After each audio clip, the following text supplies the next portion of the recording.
Madame, Monsieur, nous sommes très heureux de vous recevoir chez nous à la télévision rwandaise.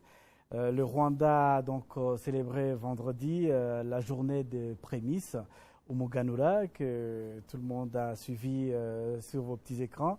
Et les célébrations de cette fête des prémices ont été donc une occasion de vivre la culture traditionnelle rwandaise en montrant la place de la journée au Muganura dans le Rwanda ancien, l'exposition de la récolte agricole, sans oublier les objets historiques qu'hébergent ces lieux touristiques de Nyanza. La journée des prémices, donc, a été une occasion pour les Rwandais de se réjouir de ce qu'ils ont pu réaliser et de renforcer l'unité familiale qui conduit à la cohésion nationale.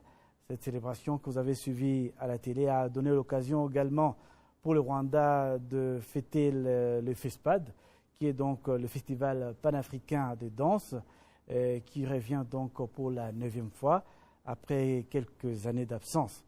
Il a été donc organisé du 1er au 5 août et plusieurs pays ont été invités. Et parmi ces pays, il y a le Sénégal, le pays de la Teranga. Et nous avons la joie et le plaisir de recevoir des invités de marque, une dame et un monsieur. Et à vous, madame, l'honneur de vous présenter aux Rwandais qui vous suivent en ce moment. Je me présente, je suis madame Mariem Ba, conseiller technique du ministre de la Culture et de la Communication en charge de la coopération internationale. Et il n'y a pas que madame Ba qui est avec nous, il y a un monsieur aussi. Monsieur, pourriez-vous vous présenter aux téléspectateurs de la télévision rwandaise? Merci, M. Patrick. Je m'appelle Abdoulaye Koundoul. Je suis le directeur des arts du Sénégal. Et comme l'a dit tantôt ma collègue, nous sommes à Kigali depuis 5 jours maintenant pour les besoins du Festival panafricain de danse, mais aussi assister pour la première fois à la fête des récoltes, la fête des prémices, ce qui est pour nous pas du tout nouveau, mais fêter selon cette envergure-là, c'est quelque chose d'inédit. En tout cas, merci encore à Madame le ministre de nous avoir conviés à cette fête-là. Et vous avez donc pu visiter le Rwanda. 5 jours, ce n'est pas beaucoup, mais ce n'est pas très peu non plus. Madame, quelles ont été vos impressions? Je ne sais pas si c'est la première fois que vous arrivez au Rwanda. Si c'est la première fois, quelles sont vos impressions du pays? Effectivement, c'est la première fois que je visite donc, le Rwanda. Et ce qui m'a le plus marqué, c'est effectivement la douceur, la clémence de Dame Nature, bien sûr, mais également la propreté de la ville, du pays. Nous avons été très séduits par cette propreté du Rwanda. Voilà. Et effectivement, nous avons très souvent entendu dire que le Rwanda était la Suisse de l'Afrique. Et ça n'a pas été démenti. Et messieurs, vos impressions après le séjour, est-ce que c'est la première fois Kigali au Rwanda ou bien... C'est mon premier séjour et je ne suis pas déçu par rapport à l'image que je me faisais donc, de ce pays au regard des lectures, au regard de la documentation qui était disponible. Et tout ce qui a été dit de bien s'est confirmé. Et nous allons rentrer au pays en essayant de partager un peu tout ce que nous avons vécu et une meilleure connaissance que nous avons donc du Rwanda. Et je pense que les autorités ont bien fait de réchauffer davantage l'axe Kigali-Dakar. Je pense qu'on a énormément de choses à partager, on a énormément de choses à découvrir ensemble. Et la culture africaine, c'est une culture assez vaste. Est-ce que vous pourriez nous faire une petite présentation de votre pays, le Sénégal? Bien, le Sénégal, si on doit le présenter sous l'axe de la culture, on commencerait par parler du premier président du Sénégal, Léopold Sédar Senghor, qui était d'ailleurs dénommé le poète président, et qui a fini de placer le Sénégal sur un axe essentiellement basé sur la culture. Et c'est dommage que c'est quelques années après que nous avons compris, et nous n'étions pas les seuls d'ailleurs, que la culture est au début et à la fin de tout développement. Il l'avait théorisé, il a fallu attendre 40 ans après pour comprendre effectivement que rien ne peut se faire, même du point de vue de l'économie, sans un soubassement culturel. Le Sénégal, c'est aussi le pays de Cheikh Anta Diop, un des plus brillants savants de l'Afrique, qui a réussi à contrecarrer toutes les théories qui allaient à l'encontre de la réalité et qui présentaient les Africains comme étant à la limite des sous-êtres. Il a pu démontrer que tout est parti de l'Afrique. Il a pu démontrer que toutes les populations du monde étaient noires au départ. Et au regard du climat, au regard de l'écosystème, avec toutes ces implications, nous avons eu d'autres colorations. Mais au départ, c'était la mélanine. On était tous noirs. Et des raisons pour nous, Africains, d'être encore beaucoup plus fiers de nous. Nous pouvons regarder tout le monde, les yeux dans les yeux, et dire que nous pouvons traiter d'égal à égal. Madame, le Sénégal comporte beaucoup de groupes ethniques, autant de cultures. Il y a notamment de Wolof, de Peul, de Toucouleur et les Sérères. Et bien sûr, et bien d'autres. Et puis, est-ce que toutes ces populations qui vivent au Sénégal ont leur culture spécifique? Moi, je parlerai d'une culture sénégalaise, d'une culture africaine, effectivement. Et toutes ces populations-là ont un apport dans ce que nous pouvons appeler la culture sénégalaise. Parce que chez nous, on parle du Sénégalais comme ici, vous parlez du Rwandais. Et je crois que toutes les ethnies, toutes les populations, nous formons ensemble une communauté et une seule et même culture avec des apports qui arrivent d'un endroit à un autre du Sénégal et qui a également beaucoup bénéficié d'apports d'autres pays africains, notamment ceux qui sont tout autour du Sénégal, notamment la Gambie, vous avez la Mauritanie, vous avez également la Guinée. Et mon collègue disait tout à l'heure, parlait du président Senghor et du professeur Cheikh Anta Diop. Je crois qu'au Sénégal, même parler d'une culture sénégalaise nous pose problème actuellement.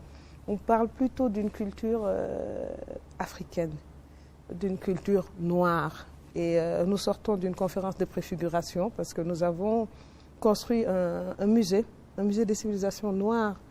Et qui parle de civilisation noire parle de nous, Africains, bien sûr, du Sénégal, du Rwanda, de l'Afrique du Sud, de l'Égypte, du Congo, mais également de la diaspora. Donc nos amis haïtiens, nos amis les Noirs du Brésil.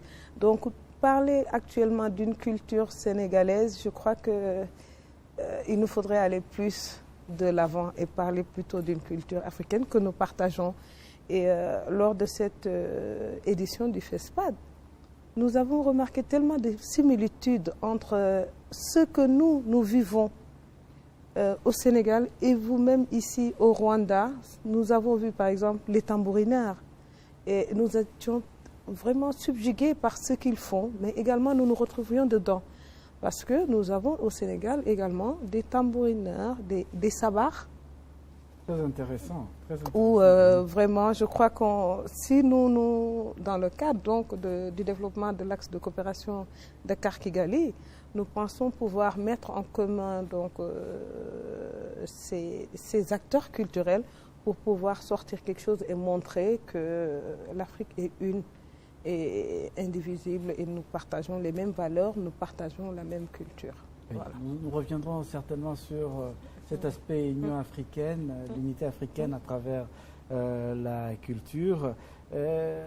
Justement, en parlant de cette similitude, il y a la fête de prémices, Muganura, Madame vient de dire qu'il y a quelques similitudes. Est-ce que vous avez la même chose chez vous au Sénégal?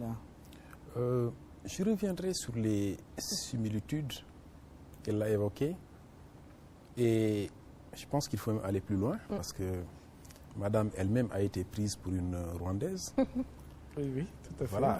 Alors, cela veut dire que même du point de vue, les personnes, je veux dire, les peuples se ressemblent. Et cela ne s'arrête pas là. Ça va au-delà. J'ai entendu les rythmes. Je me retrouve dans ces rythmes-là. Nous avons vu les tambourineurs jouer.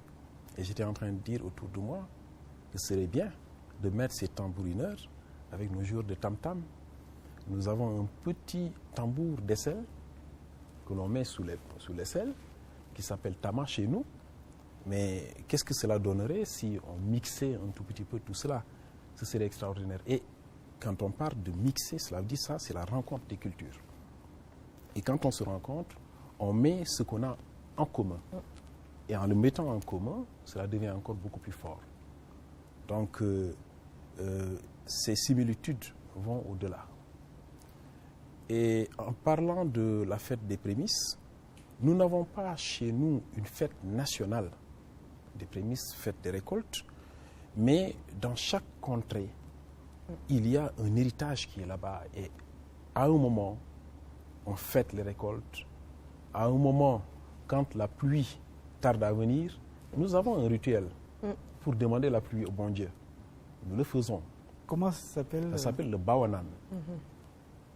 Quand vraiment on atteint la date où les premières pluies étaient tombées l'année dernière et que ça ne vient pas, on s'inquiète et on interroge donc le bon Dieu. On lui demande donc vraiment d'ouvrir les vannes. Et ça marche. Et ça marche. Et après cela, puisqu'on avait demandé, on avait obtenu, bien on rend grâce à Dieu pour lui dire, ah, vraiment, on est content. On demande à ce que l'année prochaine, la même chose se reproduise. C'est une fête aussi des prémices à l'image de ce que vous faites à l'échelle nationale. Mais cela est fait maintenant dans chaque contrée et selon des variantes. Parce qu'en fait, est-ce qu'on peut parler d'une culture sénégalaise ou alors des cultures? Et ce qu'il y a, c'est que nous avons beaucoup de choses en commun, célébrées avec quelques petites variantes, mais en réalité, on retrouve les mêmes, le même schéma partout. Et c'est pour cela que chez nous, nous mettons beaucoup l'accent sur la diversité culturelle. Nous ne sommes pas pour l'uniformalisation, nous ne sommes pas pour que tout soit homogène, mais nous voulons que dans cette différence, qu'on marche ensemble. Dans cette différence, marcher ensemble, ça nous amène justement à parler de l'unité africaine, de la culture africaine. Madame, l'Afrique a cet héritage incroyable de culture et toutes ces cultures se retrouvent. Tout à fait. Comment pensez-vous qu'on puisse développer cet aspect de l'héritage culturel africain pour la rendre encore plus visible à l'échelle mondiale? Là, je crois que de plus en plus, nous devenons optimistes parce que quand même, la communauté africaine s'est beaucoup investie. Et tout récemment, donc, nous sortons de la conférence des ministres de la culture, de la jeunesse et du sport de l'Union africaine, où plusieurs résolutions ont été prises et qui vont être soumises donc, au prochain sommet des chefs d'État également prévu en janvier, et portent essentiellement sur le patrimoine. Et d'ailleurs, nous venons de fêter les 10 ans du Fonds du patrimoine africain qui a été créé par l'UNESCO, et tout ça pour montrer quelle est la place donc, de la culture, de l'héritage, du patrimoine dans le développement et le développement de notre continent. Tout à l'heure, mon collègue parlait d'un certain nombre de rituels. Et dans le patrimoine immatériel, nous avons réussi à classer donc, ce dont on parlait, certaines pratiques, notamment en pays sérère. Donc cette cérémonie de divination, donc de prédiction et de demande de pluie, et qui s'appelle le Khoy. Donc c'est des cérémonies de divination et qui vont dire comment la prochaine récolte sera, bien sûr, au Muganora, mais également qu'est-ce qui attend le pays en termes, et sur tous les plans, au niveau social, au niveau économique, au niveau politique. Et c'est quelque chose que nous attendons pratiquement chaque mois de juin. On sait que bientôt, ces cérémonies de divination vont se passer, et ça a été classé comme patrimoine immatériel au niveau de l'humanité. Et donc, je crois que autour de ces pratiques-là, qui peuvent être effectivement différentes d'un pays à l'autre, mais c'est ce que nous avons en commun. Et il nous faudrait donc montrer cette face-là. C'est notre face à nous Africains, devant le monde entier et devant l'autre, pour mieux nous connaître, mais également déjà que nous nous connaissons et que les autres puissent nous connaître à travers notre culture. Oui. Messieurs, juste pour abonder dans le même sens que Madame Ba, il y a une autre pratique en 2005 qui a été également élevée au rang du patrimoine culturel immatériel de l'humanité, les kangourang. Le kangourang. Oui, est-ce que vous pouvez me parler un peu de cette pratique? Oui, le kangourang, en fait, nous l'avons en partage un peu dans la sous-région. Ce n'est pas seulement le Sénégal, c'est aussi la Gambie, qui est un pays voisin, un pays d'ailleurs dans notre pays. Vous savez comment ça se passe. Donc, c'est une pratique qui a été effectivement, que nous devons réussir à classer, qui appartient un peu à l'espace mandingue et qui se manifeste particulièrement dans le sud, mais aussi à Mbour, un peu dans la petite côte. Alors, le kangourang, c'est une sorte de masque, je dirais, pas inanimé, mais vivant, donc recouvert de feuilles, et qui sort à des périodes bien déterminées, avec bien sûr tout un rituel, mais aussi avec toute une mythologie qui entoure un peu cette pratique-là, au point de vaincre même peut-être une malédiction, au point d'arriver à guérir un peu des maladies et tout. Il y a maintenant une partie qui est très fermée dans la compréhension de cette pratique-là et qui n'appartient qu'aux initiés. Et comprenez que moi, je ne suis pas un initié. Et donc, je ne saurais aller dans les plus petits détails, mais retenez que le kangourang sort dans le cadre d'un rituel accompagné donc d'une batterie de tambours, etc., circulant avec le sabre. Voilà. Et d'habitude, quand le kangourang sort, les gens se barricadent un peu et laissent passer maintenant le kangourang qui se dandine dans les rues en faisant claquer donc des machettes au point de produire des étincelles. C'est un peu l'image que nous avons donc de cette pratique-là, le kangourang, que nous avons réussi quand même à classer et qui appartient bien sûr à l'espace mandingue. L'espace mandingue, c'est le sud du pays, mais c'est aussi la Gambie. Et la Guinée-Bissau, bien sûr. Et aussi la Guinée-Bissau, merci. Voilà, déjà, il y a 2 ou 3 pays qui ont la même pratique. Et puis quand on parle de l'espace mandingue, c'est un espace qui est assez vaste en Afrique de l'Ouest. Ça va au-delà. Oui. Et donc cet héritage culturel africain est vraiment assez vaste. Et qu'est-ce qui est fait au niveau justement de l'Union africaine pour que cette culture ne puisse pas disparaître? Parce que il y a une évolution de l'humanité et les nouvelles générations s'intéressent beaucoup plus à travers la télévision et les autres médias sociaux à ce qui se passe à l'extérieur de l'Afrique. Qu'est-ce qui est fait au niveau de l'Afrique justement pour que cet héritage reste dans nos pays, dans notre esprit? Je pense que là, actuellement, nous travaillons beaucoup sur les instruments. notamment les instruments juridiques, politiques bien sûr, mais également différentes actions.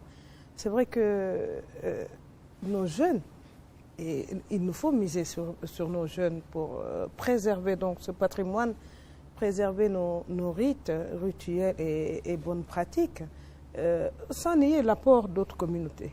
Indéniablement, il nous faut nous appuyer sur ce que nous avons, et en parlant de la diversité culturelle. Et tout récemment, nous avons parlé de cette fameuse charte de renaissance africaine. La charte de renaissance africaine donc, qui a été votée au sein de l'Union africaine, mais que très peu de pays ont ratifié. Donc nous travaillons ensemble sur la ratification de cette charte, et le Sénégal, dans la zone ouest africaine, a été désigné comme pays champion, avec le Niger et le Mali, parce que nous avons été les 3 principaux pays à avoir ratifié déjà cette charte-là, et nous allons donc inciter, faire de la sensibilisation pour que les autres pays de cette zone-là puissent donc ratifier cette charte de renaissance culturelle. Nous avons d'autres instruments, bien sûr, et au sein de l'UEMOA également, parce que nous avons notre fameuse politique de développement communautaire au sein des 8 pays de l'espace UEMOA. Au-delà, nous avons la CEDEAO, mais nous allons nous rapprocher bien sûr de nos amis de l'Est africain, du Sud et bien sûr de l'Afrique du Nord. Donc c'est ce grand ensemble-là, et il y a beaucoup d'initiatives, je crois, qui sont en cours. Et nous, à d'autres niveaux, parlant du cas du Sénégal, il y a différentes actions qui sont menées, d'où cet intérêt du musée des civilisations noires, où ce n'est pas seulement un musée sénégalais, mais c'est un musée qui appartient à toute la communauté noire. Nous avons notre monument de la Renaissance également, qui a été érigé et qui fait l'objet de beaucoup de curiosité actuellement. Parce que c'est souvenir aussi. La place du souvenir africain, voilà. Et qui rappelle ce qui se passe et ce qui s'est passé donc dans nos différents pays. Et là d'ailleurs, en rapport avec son Excellence Monsieur l'ambassadeur du Rwanda au Sénégal, nous sommes en train de voir dans quelle mesure, au sein de cette place du souvenir, ériger un mémorial pour le Rwanda, bien sûr, à côté d'autres mémorials. Par exemple, le mémorial du Diola, en partie, puisque nous sommes en train de construire et de mettre en place donc un mémorial en Casamance même à la suite donc du naufrage du bateau le Diola. Mais cet espace également, il y a une partie qui est réservée pour donc rendre hommage donc aux victimes du Diola. Et nous allons le faire pour tous les événements douloureux, pas seulement douloureux d'ailleurs, mais qui nous permettent quand même de nous rappeler. C'est des espaces de mémoire, nous avons besoin de cela, des espaces de mémoire qui soient communs donc, à toute la communauté africaine. Je vais peut-être ajouter d'autres dispositions prises au niveau de la formation. Vous voyez, de plus en plus, dans les universités, nous ouvrons des chaires et des UFR patrimoine, pour aussi aider un peu les jeunes, non seulement à s'intéresser, mais aussi à avoir la formation qu'il faut. Gérer le patrimoine demande des compétences particulières. Et vous l'avez dit tantôt, si le patrimoine n'est pas géré par nous, cela veut dire que les générations à venir n'auront rien.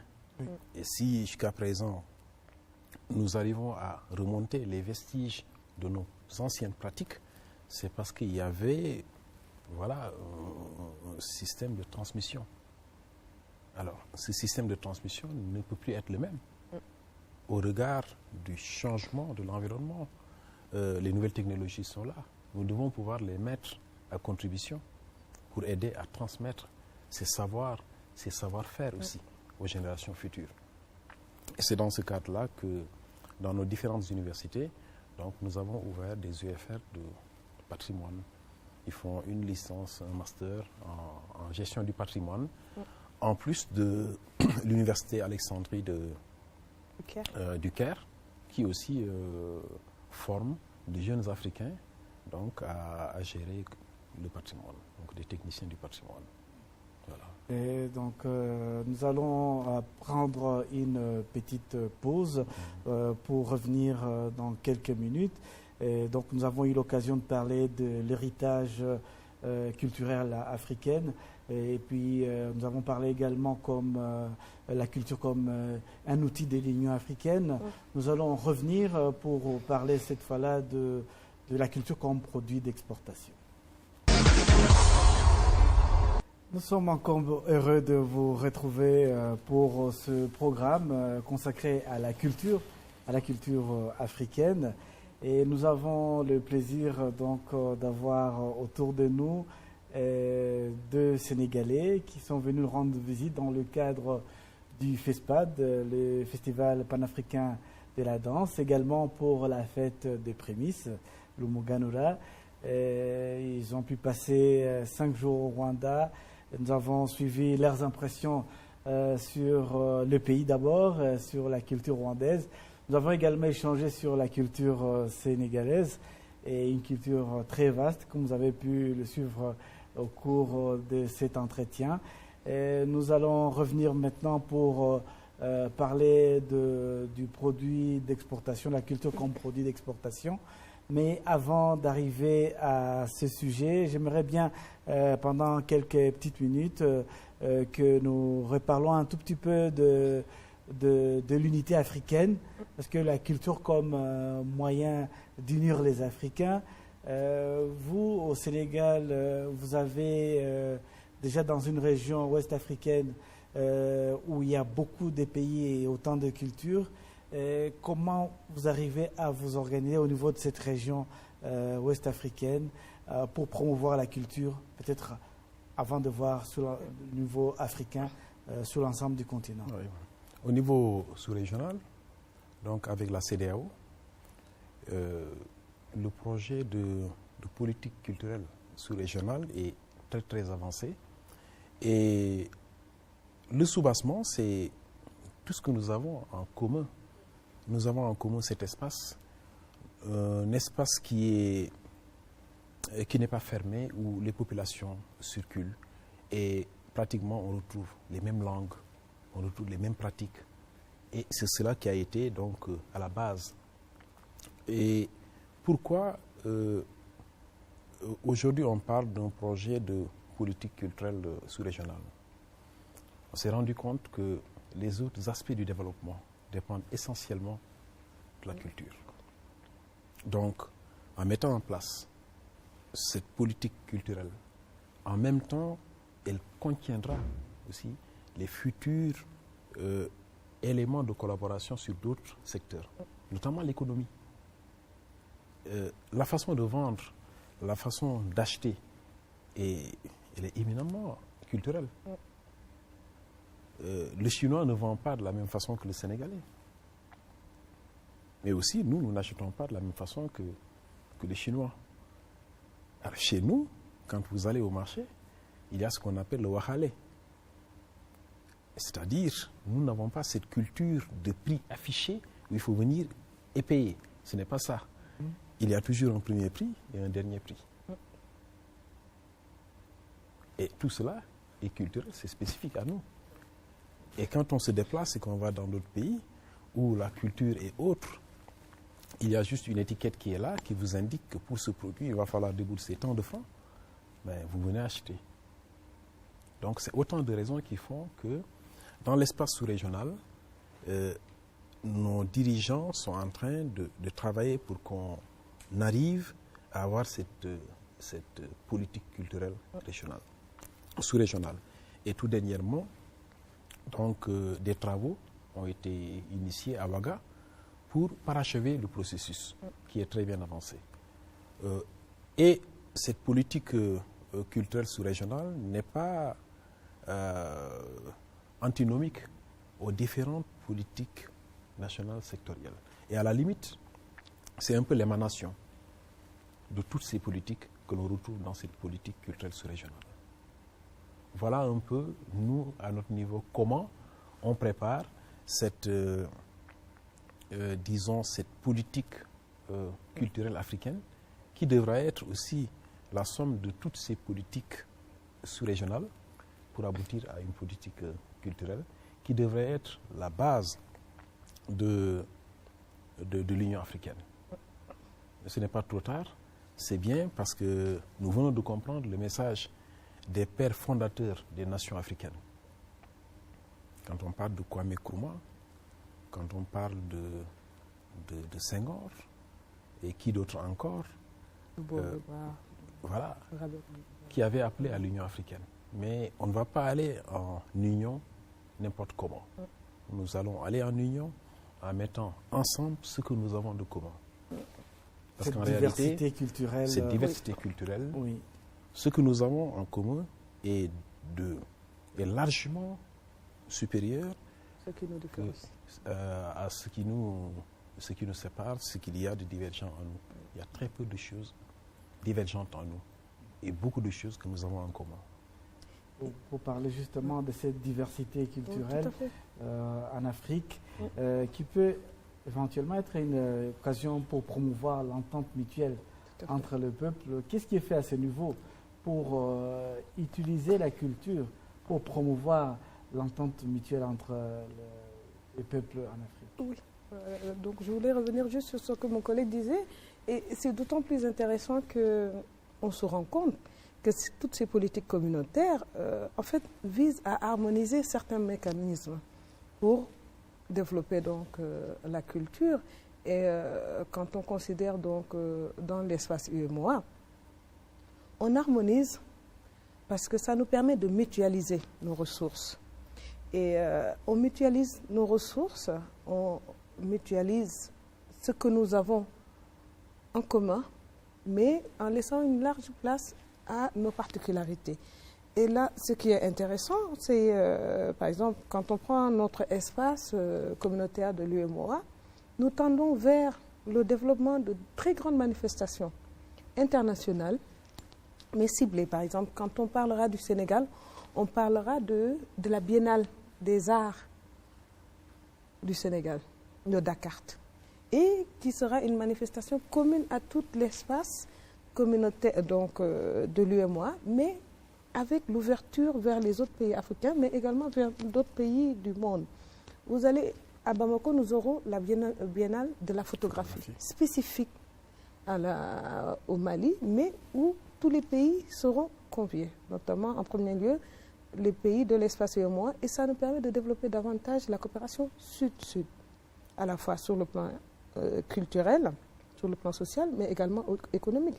Parce que là, maintenant, il est avéré qu'il y a une valeur ajoutée de la culture à l'économie. Elle apporte une valeur ajoutée indéniable donc, à la culture. Et nous aurons donc le Massa pour Abidjan. Donc il y a différentes manifestations qui existent déjà, FESPACO à Ouagadougou. Et c'est de pouvoir mutualiser en fait nos ressources, notre savoir-faire et faciliter à la fois la circulation des biens, des personnes, mais également des biens culturels.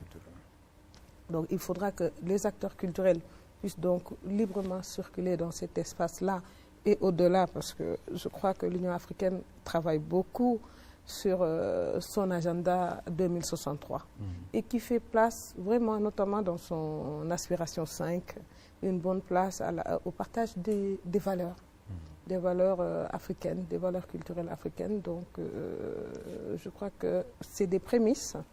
Donc dans chaque espace, que chacun puisse déjà élaborer des politiques qui plus tard, dans le grand ensemble Afrique, va être développée. Et c'est ça qui est intéressant, je crois. Si vous permettez, madame. Je vais ajouter, Patrick, avant qu'on quitte cette idée-là. Et le FESPAD, c'est le festival panafricain de danse.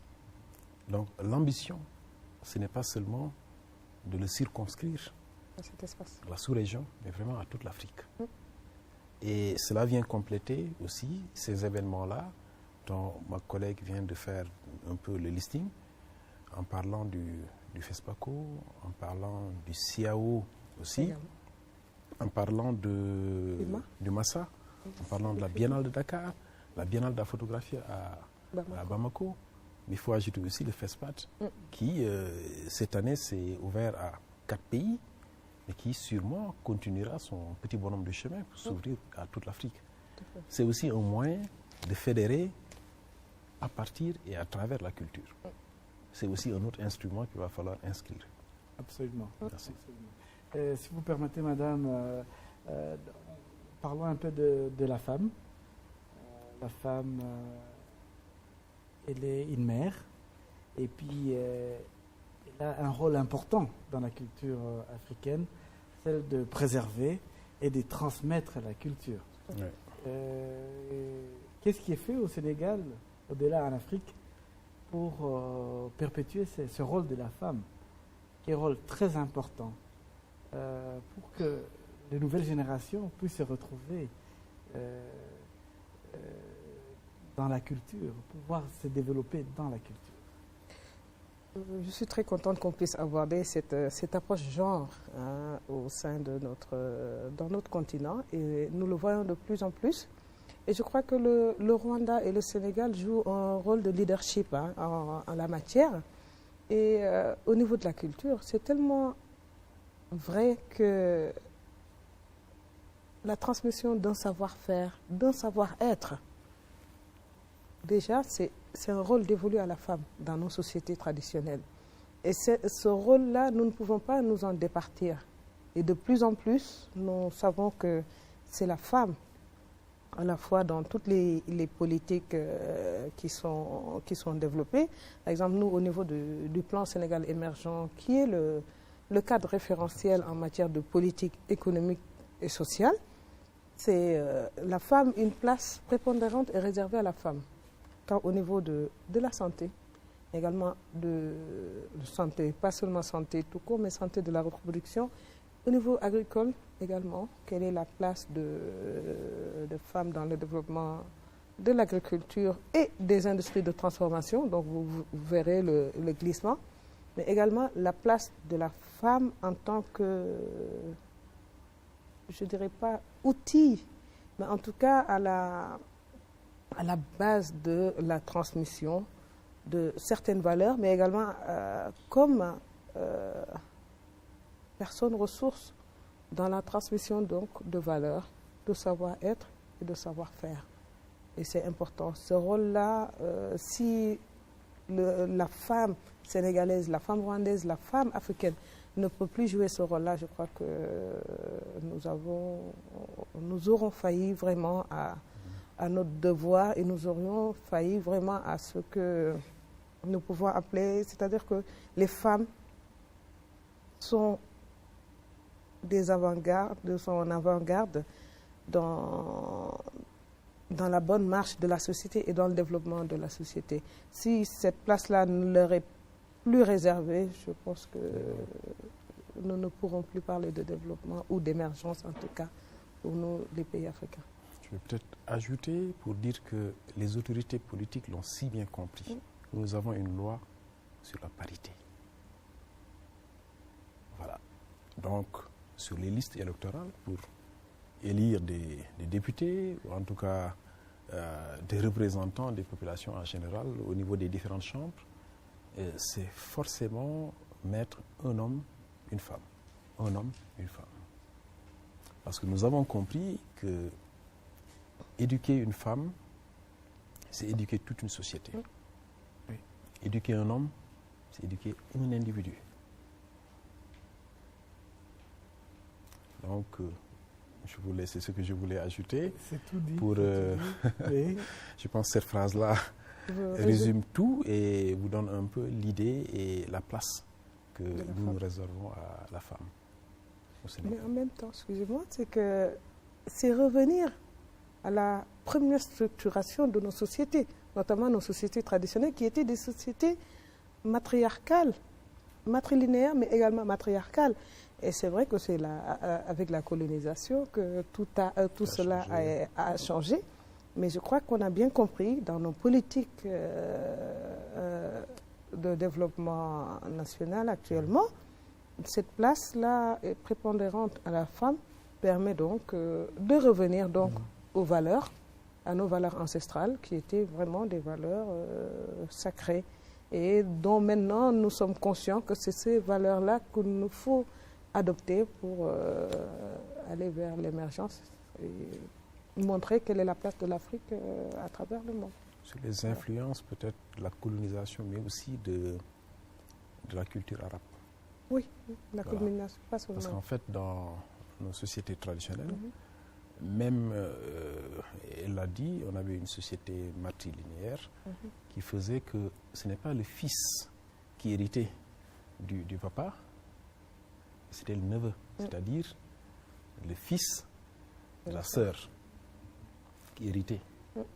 Vous avez une sœur, c'est son fils en fait qui hérite de vous. Mais ce n'est pas vos enfants directement. Pas vos enfants directement. Voilà. Mais c'est des choses qui ont changé entre-temps, dues aux différentes influences qu'il vient de citer tout à l'heure. Oui. Oui. Et si vous permettez, maintenant, on va passer à l'autre sujet qui parle de l'art comme un produit d'exportation. Comme on l'a dit tout au long de cet entretien, la culture africaine est vaste, n'est-ce pas? Et la culture est diversifiée. Qu'est-ce qu'il faut faire? Qu'est-ce qu'il faut faire pour rendre cette culture comme un produit d'exportation, comme un produit qu'on peut vendre en dehors de l'Afrique, messieurs? Merci Patrick. Ce qu'il faut faire, le préalable, c'est de comprendre la nature du produit culturel, la nature du service culturel. Vous savez, le produit culturel est assez particulier. C'est un produit qui porte des valeurs. Ce n'est pas du savon. Et pour cela, il faut nécessairement veiller à un environnement juridique propice.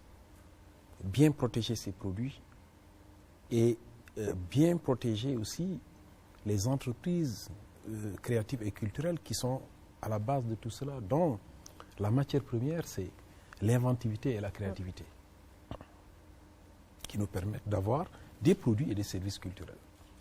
Je disais tantôt que le produit culturel est assez particulier. Allez acheter un tableau d'un peintre bien connu, accrochez-le dans votre salon. La couleur ne vous convient pas, vous n'avez pas le droit de mettre une autre couleur. Vous n'avez pas ce droit. Allez acheter un savon, vous voulez découper le savon en 1000 morceaux, faites-le. Vous n'aurez de compte à rendre à personne. Faites-le sur un tableau de peinture, on vous attaque au tribunal. Vous n'avez pas le droit. Et pourtant, vous avez pris de votre argent, vous avez acheté, voilà. Je vous donne un peu une idée de la particularité de ces produits culturels. Et pour cela, nos États doivent veiller à mettre en place un environnement juridique propice. C'est quoi? C'est avoir de bonnes lois qui protègent les auteurs, qui protègent les créateurs en général, de bonnes lois qui permettent aussi à ces créateurs-là de continuer à vivre, parce que s'ils ne vivent pas de leur art, ils ne vont plus continuer à produire et le flux d'objets, le flux de produits et de services culturels va s'arrêter. Je pense que c'est ça le préalable. Et maintenant, le reste, vous savez, de plus en plus, en Afrique, on s'organise en marché des arts. Quand on parle du Massa, le Massa se positionne exactement comme étant un marché des arts et qui permet donc de donner une cotation aux différentes créations.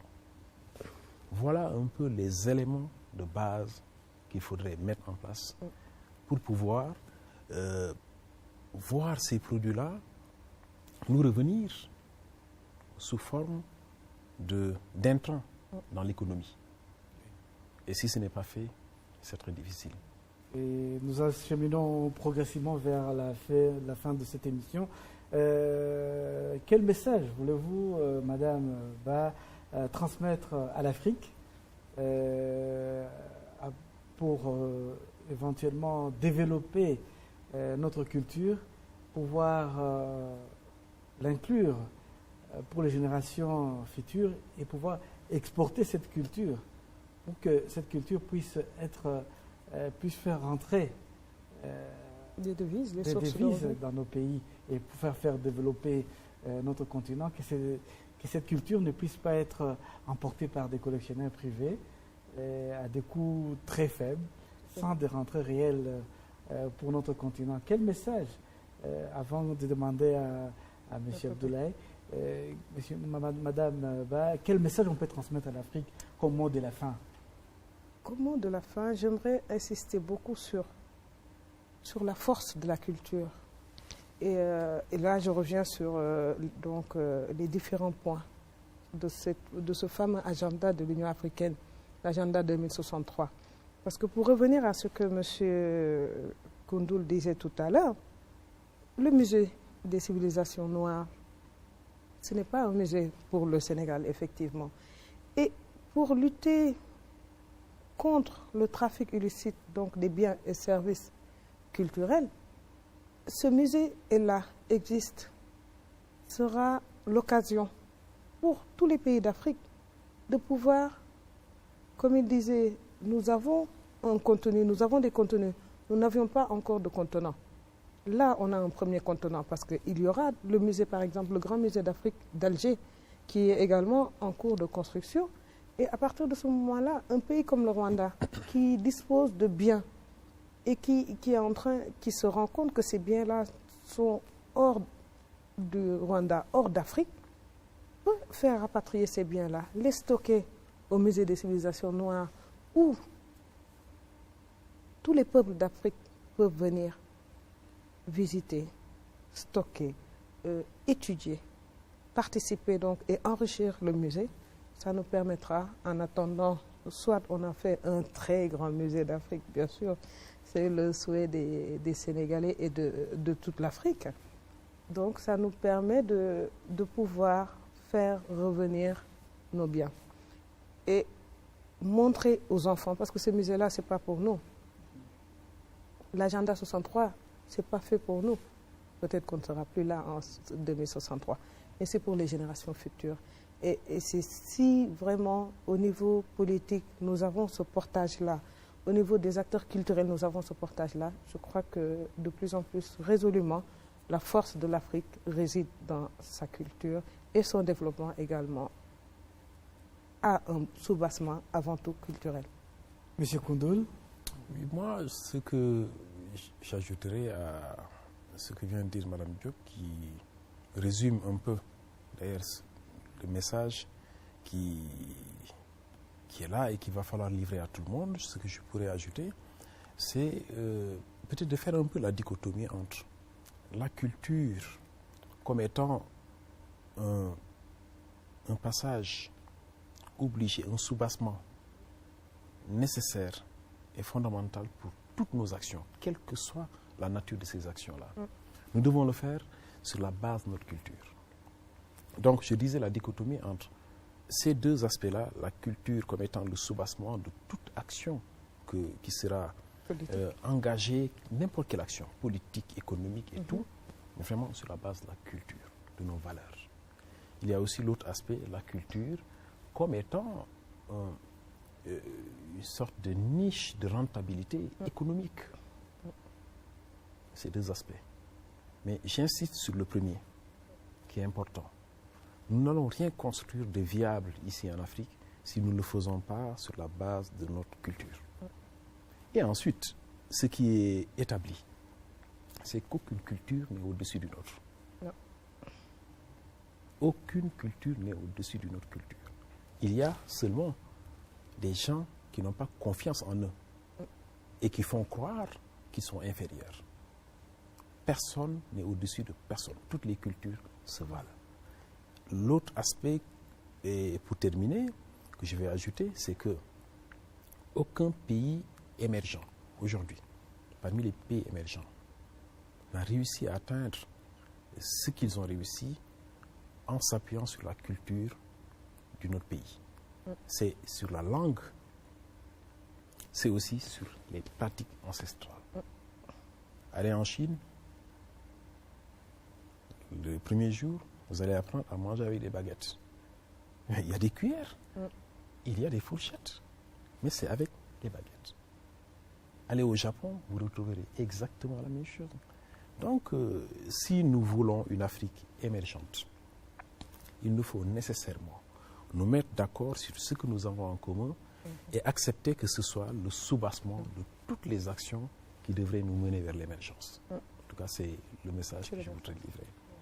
Merci beaucoup, Monsieur Abdoulaye Koundoul. Je rappelle aux téléspectateurs que vous êtes directeur des arts du Sénégal. Merci également à Madame Mariem Ba.